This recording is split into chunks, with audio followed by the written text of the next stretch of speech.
I'm on 2,000 acres just outside Tarcutta in New South Wales at a Brumby Sanctuary that's looking after some of Australia's most important and unique horses. I'm with Dan Lustenburger, and today we're having a look at the fencing that's being put in to look after these animals, keep the ferals out. We're going through the setup of the fence, how it's all been done and more. And we're also going to get a sneak peek into this fencing contractor's fantastic setup where he works off the back of the ute in steep country. Dan, how are you, mate? Good, Tim, yourself? Oh, mate, I'm ready to go. Let's get into it. Thanks for coming. It's a pretty fancy looking fence here, Dan. Yeah, it is, Tim, but it's deceptively simple. We may as well start with the end assemblies. You're using 100 NB steel with the horses? Yeah, 100 NB steel, 2.4 metre strainers, 1200 mil in the ground, 1.2 metres in the ground. So half in, half out? Half in, half out. We also put star pickets down to secure them into the ground. Oh, so you pin them? Pin them. At cross angles? Yes, yeah, and weld them in. And you weld your stays here? Weld our stays in. Just the sort of traditional things, nice and strong. We know we get a good weld on them. And then we do the same with the mounting block down here. It's a 1200 into the ground. Right. And then we run our Rio along the bottom. Now you are just using a Rio bar. I noticed that you're welding onto the sides of your stay block and your post. Yeah, that's correct, That lets Tim. you wrap around if you need to, doesn't it? Yeah, definitely. It gives you a stronger weld and a bit more weld surface, so it gives it the strength. And then it's just a complete circuit, so it holds in, so it won't move when you strain your wires on. So we find it really works really well in wet country. Now you're using an electric fence setup here. You're using high conductive lead out wire. You're pumping a fair bit of power through this fence, aren't you? Yeah, well, we're using the Gallagher I-Series 1800. We're running about 5 kilometres of fencing here with 2 wires. And that unit's keeping up with that 5K? Keeping up beautifully, yeah. Except even with the long grass on it at the moment.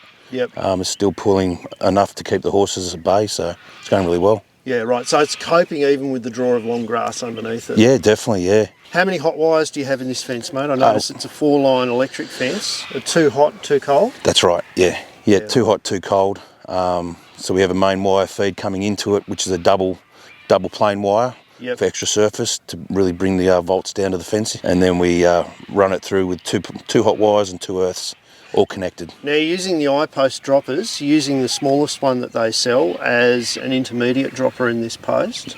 That's correct. And then every second post, if we have a look at this one behind you here, is actually connected to a steel post. Yes. Now, Dan, at the moment, these horses are putting this fence to a bit of the test here. We've got some rival stallions across the fence. Yeah. Steel posts, stallion and a mare in season, and you're not worried about this fence at all. No. They're staying off it and they're respecting it despite the maximum attraction. Oh, definitely, yeah. Respectful, and it also it's safe.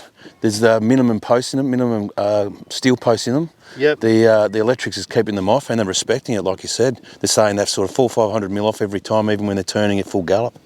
And in your main fences here, when you're right out of your laneways, you've got 3 droppers between each steel post. So you've got a fair bit of spring in that fence as well. That's right. So if a young foal or something comes along and missteps and hits the fence, there's a bit of giveaway there. So there's no harm to the horse. It'll just give back and let him keep going. So I think it's perfect. So the big message is you can have steel posts in horse paddocks, provided you've got enough power to make them respect the fence. Yeah, definitely. If the power's there and it's set up properly and it's continuous power, and which is quite easy to do these days, there's no reason why you can't use a steel post in the fence. Have a look at these cowboys carrying on over here. Beautiful to watch. Oh, magnificent to watch. But geez, you want your fence to work, don't you? Oh, definitely, yeah, most definitely. And it's all about it, putting it in there too. Take the time to do it properly. Setup's the key. But once it's up, it's minimum maintenance, and look what we can do. So if you want your horse fence to work and it's made of steel, the secret, mate, is plenty of power, and that's what you've got here. Can you take us through the setup? Yeah, no worries. Yeah, so the setup, we try to keep basic but very clean. So we put our main unit. This one's on power, 240 volt, which is a really good source, but there's also the solar system from Gallagher, which works really well. We put a backing plate on this to come off the wall, keep any heat from outside sun or anything off the units. We mount them solid so they don't fall, and nice and clear and accessible to where you're walking through, so you can be checking it all the time. We follow through with nice, neat cords, the power, the earth and the return earth. We follow it down into irrigation pipe. We always run our hot wires and earths under roads or under the ground with irrigation pipe for protection. And of course we cover it up with a bit of silicone, so hopefully keep most moisture out, but ants and things like that. And mate, I've noticed you choose a unit that's slightly overpowered for a situation like this. They've got a lot of grass growing up underneath their fences. The decision here has been not to spray with herbicide under the fence lines. That's right. And even though you're pulling 48 amps, which is a high load, it's still putting out 6,500 volts, which is enough to keep the horses off the fence, even with that grass growing underneath. Yeah, that's correct, Tim, and I think it's a good earth system as well. Installation of the earth system on these is critical. Simple, but make sure you do it properly. Well, let's go and have a look at that earth system. Yep. Because that's a very underrated part of setting up a successful fence. So I want to see how a successful contractor sets up their earths. Great. So there's two types of earth on this fence, aren't there, Dan? You've got the super earth kits, but you've also got an earth return. Let's start with the earth return and talk us through that. Yeah, it's continuing on from the shed. We have the power cord coming up, and we also have an earth return, and then an earth into the main earth system. And the earth return just goes through the whole job site, earthing the whole fence line to make so that's literally just an earth wire from the energiser that's connected to the steel parts of the fence. Yeah, that's correct. And we continue that under the gates, round strainer posts, so it's a continuation through the whole project. Now, as well as the earth return, which is important, it's also really important to have an actual earth connected nearby to the energiser. Can you talk us through how to set up an earth that won't fail? Yeah, no worries, Tim. So as well as the earth return, we also have an earth going into the super earth kits by Gallagher. It returns back to the unit, the 1800. In this case, there's 3 super earth units spaced at every 10 metres. It's about 1 metre in the ground, a bit more, with the rods, and we trench them in, join them together with earth, and it's crucial that you get that earthing system correct into the unit. Moisture is key, so try to get them in a wet area, close to the unit as possible, and it should be earthing your system quite well. So Dan, you do some pretty high-tech fences, but with your setup of your ute and your trailers, you like to keep it nice and simple. Yep. You don't have a trailer here today, but the trailer, just describe to me how your trailer's set up, mate. Yeah, so we have short trailers, so 10-foot trailers, dual axle, very light as possible. We have the spinners at the front in stacks, and then we load all our star pickets underneath there, so we can slowly put them out along the line. Now, you don't use racks for your steel posts. No. You just belt them in by hand, and then the next bloke hits them down with a driver. Yeah, that's right, Tim. Because it's so steep and angles in gullies and things like that, we struggle to pull big trailers.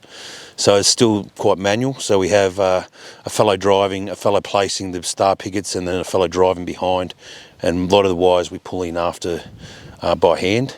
In saying that, smaller racks and things that are coming along might be an opportunity to go into them in the future.